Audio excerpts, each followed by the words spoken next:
जिसका राष्ट्रीय अध्यक्ष बनने की जवाबदेही भी मेरे ऊपर सौंपी है, उस पार्टी का नाम है राष्ट्रीय लोक जनता दल। इसलिए आज हम हिस्सा की बात नहीं कर रहे हैं, हम तो मुकम्मल की बात कर रहे हैं, मुकम्मल की बात कर रहे हैं। और मुकम्मल हम अपने साथियों की मदद से, बिहार भर की जनता की मदद से आगे चलकर जरूर उसको हासिल करेंगे। आरएलएसपी को इन्होंने जिंदा रखा है। लोग झूठ बोल रहे थे, उपेंद्र कुशवाहा की छवि को बदनाम करने के लिए कर रहे थे। आरएलएसपी का मर्जर उसी वक्त हो गया और बाकायदा हम लोगों ने उस वक्त बैठक करके प्रस्ताव लेकर के इलेक्शन कमीशन को सुपुर्द कर दिया। नमस्कार, मैं साकेत कुमार, आप बिहार इन शॉर्ट्स देख रहे थे। उपेंद्र कुशवाहा 19 और 20 फरवरी को बैठक करने वाले थे। जदयू के जितने भी नेता हैं उन तमाम नेताओं को उन्होंने एक चिट्ठी लिखा था जिसमें कहा था कि जो नेता जदयू पार्टी को बचाना चाहते हैं उन नेताओं को उन्होंने आमंत्रण दिया था और 19 और 20 फरवरी को बैठक में शामिल होने के लिए कहा था। कल 19 फरवरी था, जो बैठक हुआ था, बैठक में कुछ निर्णय लिया गया था, लेकिन उपेंद्र कुशवाहा ने कहा था कि 20 फरवरी को इस बारे में वो घोषणा करेंगे। और आज 20 फरवरी आज उपेंद्र कुशवाहा ने बड़ा बयान दे दिया और कहा है कि जिस तरीके से जदयू पार्टी कमजोर हो रही थी, लेकिन मुख्यमंत्री हो चाहे जदयू के जो नेता हो वो उनकी बातों को सुन नहीं रहे थे, तो उपेंद्र कुशवाहा ने एक नए पार्टी का ऐलान कर दिया है। सबसे पहले देखिए इस वीडियो में क्या कुछ कह रहे हैं उपेंद्र कुशवाहा। है नया दल बनाने का, हम सब लोग आगे बढ़ेंगे इस नए दल के साथ। इस नया दल का नाम क्या होगा वह भी अभी आपको हम बताएंगे। हमारे साथियों ने इस काम के लिए मुझको अधिकृत किया है। मुझको अभी जो फैसला हुआ वहाँ बैठक में साथियों ने प्रस्ताव लिया, सर्वसम्मति से प्रस्ताव पारित हुआ कि नया दल बनेगा, उसके नाम की घोषणा उपेंद्र कुशवाहा करेंगे। एक और निर्णय इन लोगों ने लिया कि जो नया दल बन गया है, आज निर्णय हो गया, उस निर्णय को कार्यान्वित मुझको करने की जवाबदेही मेरे ऊपर लोगों ने दी है और उस नई पार्टी का राष्ट्रीय अध्यक्ष भी लोगों ने मुझको बनाया है। यह जवाबदेही भी मेरे ऊपर है और इसी जवाबदेही को देते हुए साथियों ने कहा कि पार्टी के नाम का भी ऐलान आप खुद कर लीजिए। तो अभी आपको पार्टी का नाम बताएंगे, लेकिन यह पार्टी आगे पूरी विरासत को आगे ले चलेगी। जननायक कर्पूरी ठाकुर जी की विरासत को हम बंधक नहीं बनने देंगे।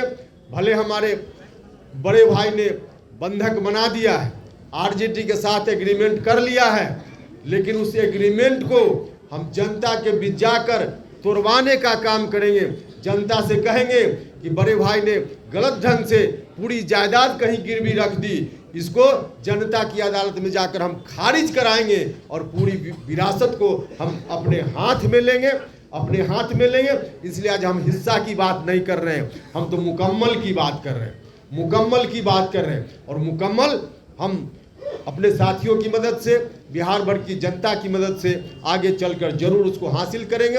जो एग्रीमेंट इन लोगों ने किया है आरजेडी के साथ, उस एग्रीमेंट को खारिज कराकर करने का काम करेंगे। लेकिन हम यह भी बताना चाहते हैं साथ साथ, जो विरासत कभी कर्पूरी ठाकुर जी के बाद लालू जी, फिर नीतीश जी, आज फिर से हम लोग उस विरासत को अपने हाथ में लेने के अभियान पर निकल पड़े हैं। वह विरासत हम लोग के हाथ में आएगी तो और लोगों की तरह इस विरासत को हम कहीं गिरवी रखने का काम नहीं करेंगे। इस विरासत को हम अपने घर में कैद करने का काम नहीं करेंगे। इस विरासत को हम साझा करेंगे, समाज के सभी वर्ग के लोगों के बीच हम साझा करेंगे। जिनकी जितनी हिस्सेदारी होगी उतनी हिस्सेदारी हम उनको देने का काम करेंगे। लव कुश समाज हो, अति पिछड़ा समाज हो, दलित महादलित समाज हो, अल्पसंख्यक समाज के लोग हो या सवर्ण जात के भी जो सामाजिक न्याय पसंद लोग हैं, प्रगतिशील लोग हैं, उनको भी जितना हिस्सा, उनका भी जितना हिस्सा होगा, उनको भी इस विरासत में हिस्सा देने का काम करेंगे, हिस्सा उनका भी सुनिश्चित करने का काम करेंगे। तो इसी रूप में आगे हमारी पार्टी चलेगी और पार्टी का क्या एजेंडा वगैरह होगा वह सब फिर बाद में बताएंगे। अभी आप जानना चाहिए कि पार्टी का नाम क्या होगा। हम थोड़ी चर्चा इस बात के लिए फिर से करेंगे कि जो लोग भी कह रहे थे कि आरएलएसपी को इन्होंने जिंदा रखा है, लोग झूठ बोल रहे थे, उपेंद्र कुशवाहा की छवि को बदनाम करने के लिए कर रहे थे। आरएलएसपी का मर्जर उसी वक्त हो गया और बाकायदा हम लोगों ने उस वक्त बैठक करके प्रस्ताव लेकर के इलेक्शन कमीशन को सुपुर्द कर दिया। इसलिए आरएलएसपी नहीं है, हम तो सब छोड़ कर आए थे। हम नहीं जानते थे कि एक दिन ऐसा आवेगा कि इस विरासत को संभालने के लिए फिर से हमको कमान संभालने की जवाबदेही हमारे साथी मेरे ऊपर देंगे। लेकिन वह दिन आ गया तो फिर से नई पार्टी बनाने का काम हमको करना है। और नई पार्टी जो बनाने का निर्णय हमारे साथियों ने लिया है, जिसका राष्ट्रीय अध्यक्ष बनने की जवाबदेही भी मेरे ऊपर सौंपी है, उस पार्टी का नाम है राष्ट्रीय लोक जनता दल। राष्ट्रीय लोक जनता दल, राष्ट्रीय लोक जनता दल, राष्ट्रीय लोक जनता दल, यही नई पार्टी है, राष्ट्रीय लोक जनता दल। यह जनता दल की पूरी विरासत को समेटकर आगे बढ़ने वाली पार्टी होगी। इस दृष्टि से हम सब लोग काम करेंगे। बहुत बहुत धन्यवाद। तो आपने सुना जिस तरीके से उपेंद्र कुशवाहा लगातार कह रहे थे कि पार्टी कमजोर हो रही, लेकिन जदयू के जो नेता हैं, मुख्यमंत्री हैं, वो उन्हें समय नहीं दे रहे थे, तो इसलिए उपेंद्र कुशवाहा ने एक नए पार्टी का ऐलान कर दिया, राष्ट्रीय लोक जनता दल।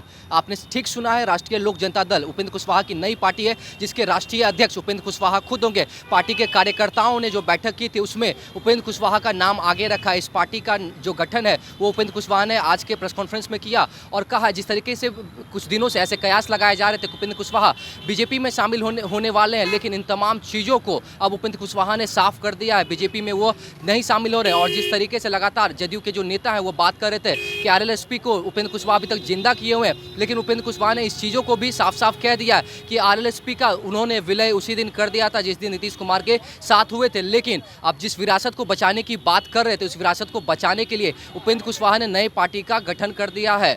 तो आपने सुना क्या कुछ कह रहे थे उपेंद्र कुशवाहा, और साथ ही साथ उपेंद्र कुशवाहा ने यह भी कहा है कि एमएलसी पद से भी वो इस्तीफा देंगे और जो भी इसकी जो प्रक्रिया होगी उन तमाम प्रक्रियाओं को पूरा करेंगे। इस तरह की तमाम खबरों को देखने के लिए हमारे चैनल को सब्सक्राइब करें, फेसबुक पेज को लाइक करें। धन्यवाद।